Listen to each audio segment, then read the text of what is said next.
quiero que usted se conecte con lo que vamos a predicar. Dice así la palabra. Isaías 59, versículo 1 y 2. Dice: he aquí que no se ha cortado la mano de Jehová para salvar, ni se ha agravado su oído para oír, pero vuestras iniquidades han hecho división entre vosotros y vuestro Dios, y vuestro pecado han hecho ocultar de vosotros su rostro para no oír. Entonces esta palabra empieza manteniendo el señorío del poder de Dios. ¿Cuántos creen que Dios tiene el poder todavía? Amén. Él es el mismo ayer y hoy y por los siglos de los siglos. Mientras unas personas se desaniman hoy, otras hoy mismo reciben un milagro grande y tu fe está viva porque Dios está en su trono y Dios todavía sigue haciendo su obra. Entonces, lo que pasa es que a veces, entre las cosas que hay y que se hacen y no se hacen, la división no es una tarea de Dios. Dios a veces aparta a las personas, Dios a veces separa a una persona para algo, Dios a veces lo escoge y lo pone en un lugar solo, pero en Dios es muy difícil encontrar a Dios dividiendo. Es muy difícil encontrar a Dios, hermano, causando esa separación. Pero el enemigo tiene la ventaja y tiene una de las grandes estrategias, que es causar división. Y cuando el enemigo causa división, eso entra en todos los niveles. La primera división que el hombre causó, que el enemigo causó, fue en el Edén. Aunque esta reyerta venía desde el cielo, pero en el hombre y en la ¿cómo se dice? En la humanidad, el hombre, una de las cosas, entre todo el dominio que Dios le dio en el Edén, el hombre podía disfrutar primeramente que nada de una comunión con Dios. Tenía la tendencia que Dios lo visitaba, tenía la tendencia que Dios le explicaba, que Dios le hablaba y que él compartía con Dios. Como él compartía con Dios, las cosas venían de triunfo en triunfo y de promesa en promesa y de bendición en bendición. Los proyectos de Dios eran siempre buenos y la mano de Dios siempre está para bendecir. La mano de Dios siempre nos toma, pero nos toma con el propósito, hermano, de levantarnos, de restaurarnos. Cuando Dios se acerca a un hombre o se acerca a una persona, hermano, muy poco usted va a ver que Dios le reclama su condición, que Dios le reclama su pecado, que Dios le reclama todo lo bueno, todo lo malo que él ha hecho. No, ese no es el plan de Dios. Cuando Dios se acerca a él para animarlo, para levantarlo, para decirle algo diferente de lo que él está viviendo. Yo me acerco a ti para esto. Por eso dice, la mano de Dios no se ha cortado todavía. La mano de Dios en misericordia sigue extendida. La mano de Dios en misericordia sigue, hermano, haciendo proeza. Pero dice la Biblia que también la iniquidad ha hecho división entre nosotros y nuestro Dios. Ahora el pastor viene a decirle a todo el mundo que está en pecado aquí, pero hay mucha sutileza en cuanto a que uno se separe de Dios. No se crea que todos los cristianos están conectados al cielo. No se crea que todos los cristianos están conectados al Espíritu Santo. No se crea que todas las personas en Dios se conectan en el Espíritu, en las cosas de Dios, en las profecías y están enteramente. No. Hay sutileza. Hay sutileza para que nosotros nos apartemos de Dios. Hay sutileza para que nosotros nos movamos en otra dirección y no en la dirección de Dios. Por eso usted ve que hacen un ayuno. La gente no puede venir al ayuno por miles de cosas. Y los que venimos rompiendo y quitando barreras y llegamos al ayuno, gloria a Dios. Pero cuando una persona busca la comunión con Dios, cuando una persona entra en este deseo de estar con Dios, esta es una parte que el enemigo ataca, que el enemigo se opone, que la carne nosotros mismos nos ponemos. Entonces cuando viene la comunicación y cuando viene la división, cuando viene la unidad y cuando viene la división, son dos áreas en las que nosotros tenemos que tomar una decisión. Hay gente que se divide de Dios y la iniquidad es el orgullo. ¿Qué orgullo, pastor? Que son sabios en su propia opinión. No necesitan buscar dirección de Dios. No necesitan, hermano, estar consultando, ni buscando la palabra de Dios, ni buscando que Dios, ellos saben todo. Como en la historia de Moisés, Dios le dijo a Moisés, mira Moisés, no, ¿por qué oras a mí? Y muchos se agarran de eso, que hay que actuar y no hay que orar. Pues eso fue un caso. Pero una de las sutilezas del diablo es que tú sabes todo y que tú no necesitas moverte bajo la guianza de Dios, porque ya tú tienes el poder, ya tú tienes la sabiduría, ya tú tienes el intelecto, y esas cosas te hacen que te funcionen dos, tres cosas a tal extremo que hay gente que te atreve a decir que no hay que estar orando mucho, que no hay que estar orando para hacer las cosas, que no hay que estar hasta congregándose. Y esto no es que adulteró, esto no es que se tomó una cerveza, este es el orgullo que esta persona no sabe que tiene, que no necesita estar pegado a la presencia de Dios para moverte en cualquier ámbito. Pero sin Dios, dice la Biblia, que nosotros nada somos en el mundo. Y no es una sutileza del diablo, a veces nuestra propia carne, que a veces nos hace creer que nosotros no necesitamos. ¿Cuántas personas dicen, yo no necesito congregarme, yo no necesito ayunar? La gente para no ayunar busca cualquier excusa. Yo no necesito meterme con Dios, no necesito tener largas horas de oración, yo no necesito. Pero cuando en el mundo que comienza a vivir esta persona se enfrenta a las tinieblas o quiere ver la gloria de Dios en su vida, entonces se frustra con Dios. Porque es muy diferente el que ora, es muy diferente el que tiene intimidad y relación con Dios. Es muy diferente la sensibilidad de una persona que se conecta, que usa la comunión con Dios, a una persona que no está conectada con el cielo. Pero esto no se ve en el mundo. El que está en el mundo está en el mundo. La comunión y la descomunión se ve en la iglesia del Señor. Usted sabe lo difícil que es llevar a la gente a la oración. Usted sabe lo difícil que es, hermano, entrar en la presencia de Dios y adorar y cantar y no pedir nada y estar con su Dios y deleitarse en Dios, como dice la Escritura, que deleítate en el Señor y el Señor te concederá la petición de tu corazón.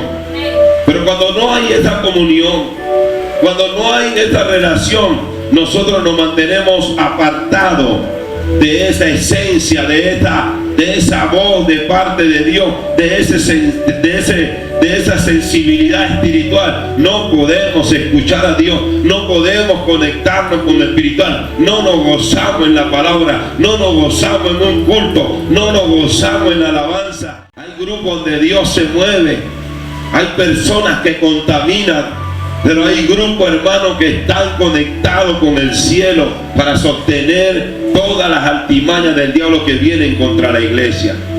En las iglesias hay espíritus, diversos espíritus que atacan. En las iglesias vienen los demonios, vienen las Jezabeles, vienen los hombres jezabélicos, vienen, hermano, todas las cosas del enemigo se tiran en contra de la iglesia, pero estas cosas no se le pegan a cualquiera, se le pegan al cristiano que es raquítico, al cristiano que anda endeble en su vida espiritual, que no tiene una comunión, que se mofa de que él no tiene que estar en esto y que ayunando ni nada de esas cosas, no. Pero cuando uno es así y viene un espíritu de murmura, se le pega a esa persona la murmura. Tiene un espíritu de esto, se le pega. Y cualquier espíritu del diablo se le pega. ¿Por qué se le pega? Porque está desconectado de la vida del Señor. Está desconectado de Dios. Y cuando nosotros nos desconectamos de Dios, hermano, tarde o temprano, hermano, esta carga que usted tenía espiritual, esa vida espiritual empieza a sufrir. La vida espiritual de muchas personas en la iglesia sufre. No tienen fe, no tienen gozo, no tienen alegría, no se deleitan en la palabra, no tienen nada. Pero ellos vienen mecánicamente como zombies y van y vienen. Pero a veces, hermano, hay gente que va y viene, pero no está conectada. No recibe la palabra. No venía para eso. No venía expectante a recibir de parte de Dios. No venía porque quería que Dios usara el predicador y le hablara. No venía para alabarlo. O sea, su vida está en división con Dios. Y eso le pasa a todo creyente en la vida cristiana, aunque tenga vida espiritual. Llega un tiempo donde se siente que ya yo he orado mucho. Llega un tiempo donde se comienza a dar permiso, ya yo no necesito congregarme. Llega un tiempo donde no es que se metió en el adulterio ni que se metió en el pecado, sino que estos son los caminos de muchos creyentes que se les hace normal. Ya no están ni tibios, están totalmente fríos, pero quieren tener voz y voto, quieren hablar, quieren decir, quieren lo otro, pero no pueden soportar en su carnalidad cuando Dios te empieza a levantar, cuando Dios empieza a mover tu gloria, cuando Dios empieza a tocar a las personas, y esto se hace tan difícil en contra de la fe de la misma persona. Esto no va a afectar la fe del que está metido con Dios. Eso no va a afectar la fe del que está levantándose, de la fe del que vino a alabar a Dios, del que se esforzó por tener un altar encendido, de tener aceite en sus lámparas como las vírgenes prudentes y sensatas. No, esto viene, hermano, y le hace efecto. Los espíritus del diablo, cuando atacan a la iglesia, uno de los fuertes ataques es causar división. Pero la primera división es entre nosotros y nuestro Dios. Usted ve gente hablando, esta iglesia chiquita, aquí no se ve todo, por eso uno puede regañarlo con más facilidad. Pero la gente en medio del culto quiere hablar, se acomodan en la silla para chatear. Se apagan las luces para adorar, y tú ves la luz del fralay, del celular en el carón ahí, que no tiene ni que preguntar quién es el que está chateando, porque se ve la cara ahí con la luz del celular. Pero eso, en un momento dado usted puede decir, eso no es nada.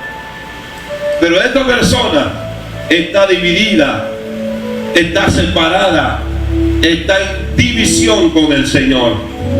No se puede conectar en la grey, no se puede conectar en la alabanza, no se puede conectar en la palabra, no se puede conectar. Hay división en su vida, porque es un espíritu del diablo que causa división. La primera división fue en el Edén. Adán y Eva disfrutaban de la comunión con Dios, disfrutaban de estar pegados al Señor, de que Dios se apareciera de la nada en la mañana, el mediodía, y Dios les hablara y ellos sentían la gloria de Dios. Pero un día ellos se desviaron de lo que Dios le había establecido y fallaron a Dios, y entró el pecado, y el pecado causó la división.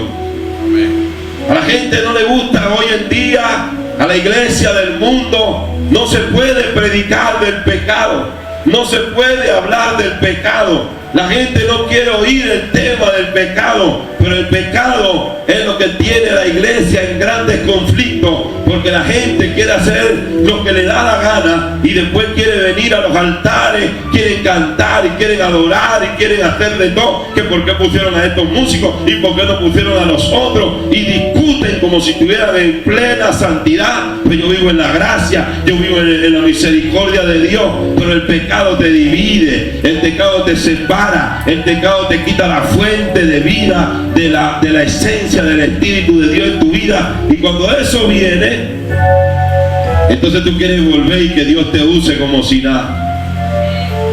Yo quiero que Dios se siga moviendo cuando yo canto. Yo quiero que Dios se siga moviendo cuando yo estoy. Yo quiero que Dios me use y yo comienzo a inventar palabras proféticas y hacer cualquier cosa, pero menos. Y podemos decir, no, que se me levantó la hermana y se me levantó la hermana por acá y tiene un espíritu en contra de mí. No, cuando tú estás en comunión con Dios y Dios te establece y Dios te pone en algún lugar y Dios te entrega un ministerio o Dios te entrega un tiempo para predicar su palabra o para adorarle o para servirle en el área que sea, el diablo siempre se opone, pero aunque el diablo se oponga, fue Dios que te puso, fue Dios que te coronó y que sabe quién está poniendo. Entonces esto causa grandes conflictos espirituales, porque la gente dice, mira, tú no me quieren ni poner. Y la gente dice, wow, a mí no me quieren ni tomar en cuenta. Y la gente puede decir, wow, eso es en otros lugares, en otros países, porque aquí todavía estamos sacando el coro apenas. Hay unas hermanas que danzan terrible, aquí tú no las has visto. Las danzarinas le dicen. Pero dentro de las acciones de la iglesia hay gente que piensa que pararse en el altar y que estar en las cosas de Dios, en ver el milagro y servirle a Dios de manera, hermano, fructífera, porque tú puedes predicar infructíferamente, tú puedes cantar también infructíferamente, tú puedes moverte, hermano, en lo que tú quieras, con sabiduría, con talento, con voz hermosa y con voz de predicador y con prédicas del internet, y tú puedes moverte en lo que tú quieras, pero qué lindo es moverse cuando tú te mueves bajo la guianza de lo que Dios te puso en el corazón. Cuando tú te mueves bajo la guianza del cielo, hermano, las tinieblas tienen que retroceder. Cuando tú cantas bajo la guianza del Espíritu de Dios, hermano, las almas se tienen que quebrantar. Cuando tú cantas, hermano, cuando tú le hablas a alguien lleno de la comunión con Dios, rogándole, Dios mío, úsame, levántame, y tratando de chifiar toda obra del diablo en tu vida y participar en cualquier obra de las tinieblas, tú puedes ver que tú te conviertes en un vaso de Dios y tú puedes ser espectador del Espíritu Santo usándote a donde Él le dé la gana de usarte. Pero qué pelea el sinvergüenza espiritual, vamos a decirlo así. Te lo digo aquí para que usted sepa que las raíces de una división, que las raíces de una sequía espiritual no es simplemente que yo dejé de orar, no, son raíces que se van expandiendo y van dañando a la iglesia y van dañando a los hermanos y van dañando y se van haciendo diferentes grupos que nadie entra y que nadie sale, grupos donde no le permiten